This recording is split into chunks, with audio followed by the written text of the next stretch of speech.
Hi, this is Scott Garibay, and today we're going to talk about Dungeons and Dragons, and we're specifically going to talk about play to purpose, and we're going to talk about answering a question with Dungeons and Dragons. So, Dungeons and Dragons is a really incredible. Dungeons and Dragons is an incredible element of Americana, and it is. You could do an amazing amount of things with Dungeons and Dragons. It's really specific and it's wonderful. And one of the things you could do with it is to answer a question. So, in my humble opinion, we can move from play to purpose with Dungeons and Dragons. Right now, the whole world, if you ask people what is the purpose of Dungeons and Dragons, they will tell you the purpose of it is it's fun. It's to have fun, right? I am rejecting that, and I'm saying the purpose of Dungeons and Dragons can be what we want it to be, right? It can be whatever we want. When we purchase a product, we can use it in any way we want, right?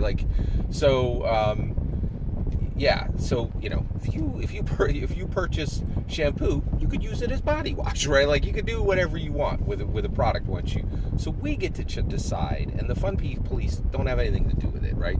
The fun police will come in and say, "Oh, Dungeons and Dragons should only be used for fun." I reject it, right? I say you purchase Dungeons and Dragons. You can use it for whatever you wish, right?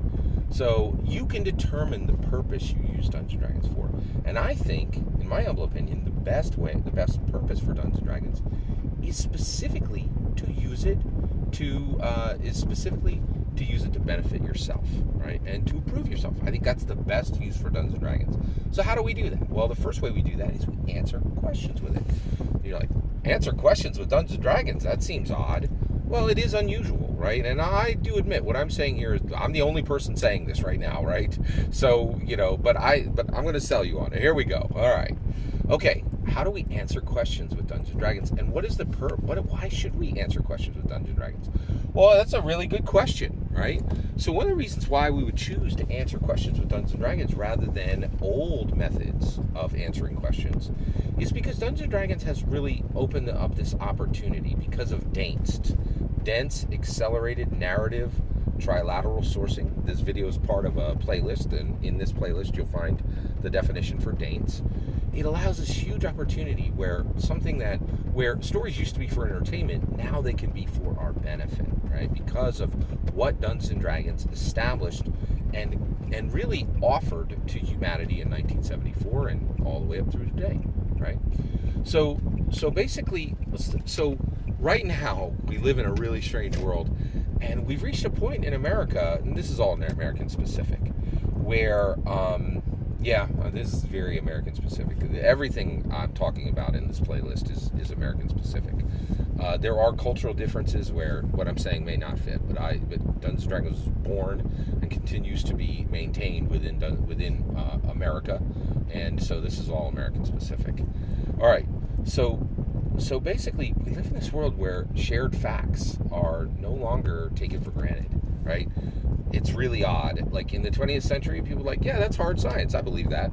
Now that is just no longer the case because there's been so much politicization around science, around institutions, around education. We live in a land where shared facts have died, right? And things that no one would have questioned previously are routinely questioned now, right? So that means that people are in a position where they don't know a trusted source, right? And so, one, if you have a source that you can control, you're more likely to trust that, right? And so this might be one reason why someone can say, I want to use Dungeons and Dragons to answer a question, right? Another reason why someone would use Dungeons and Dragons to answer a question is money, okay? Dungeons and Dragons can be played for free, okay? Lots of different ways, right? There's lots of paths to play Dungeons and Dragons for free. Just Google it, you'll find. My Sly Flourish has literally an unbelievably detailed explanation of how you can play Dungeons and Dragons for free, right? Much better than I could summarize here. But you can play Dungeons and Dragons for free. So there are a lot of people who are like, oh, hey, I need to do the research to get this answer. But they don't have the money, right? They don't have the access. They don't have the power, right? Dungeons and Dragons swept all that off the board and said, you can answer questions. In my humble opinion, in 1974, Dungeons and Dragons arrived on the scene and really invited people to answer questions with it, right? So let me give you an example. So this is a bold claim. I need to put some proof behind this, right? So let me just give you an example of how this would work. So let's say you could see I'm a big guy, right? So I'm going to say, what would it be like if I was lighter? What would it be like if I took 6 months and I dedicated myself to losing weight? What would that look like? Would it be worth it? Would there be benefits from it? Well, I'd love to have the answer to that, but when I look at this source, it tells me one way, and I look at this source, it tells me another way, and they're both credible, and I don't know which one to listen to, right? Wait a second. Let me answer this question with Dungeons & Dragons, right? So I go and I enter my Dungeons & Dragons campaign, and I have a good dungeon master. Even if I have a bad dungeon master, let's say I have a good dungeon master, right?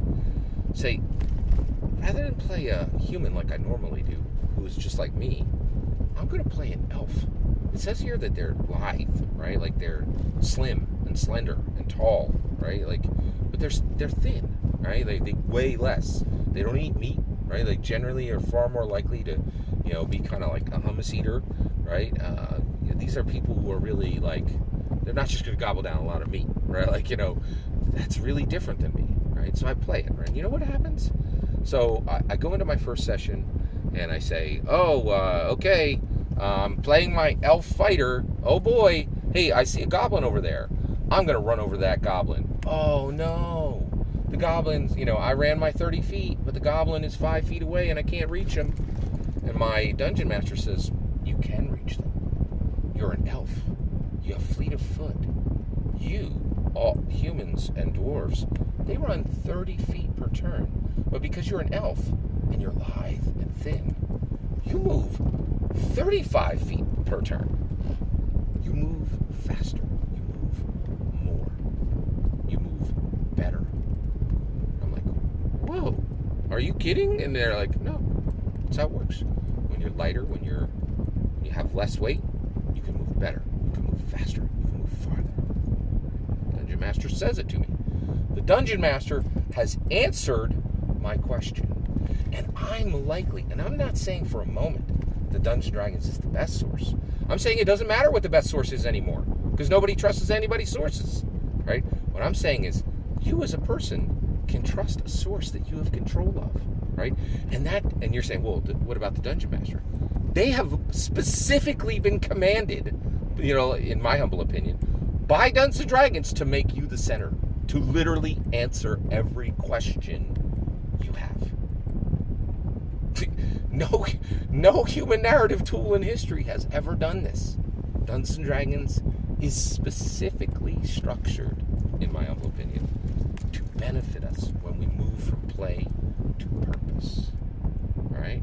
That's how you can answer a question. That's just one example of answering an important personal question that would have taken me thousands of dollars and months, right, to answer on my own. And I have wisdom back. I have an actionable lesson received from this answered question. That's the power of Dungeons & Dragons, in my humble opinion. What's your opinion? I'd love to hear it. Let me know in the comments below. Please consider liking and subscribing, and have a wonderful millennium.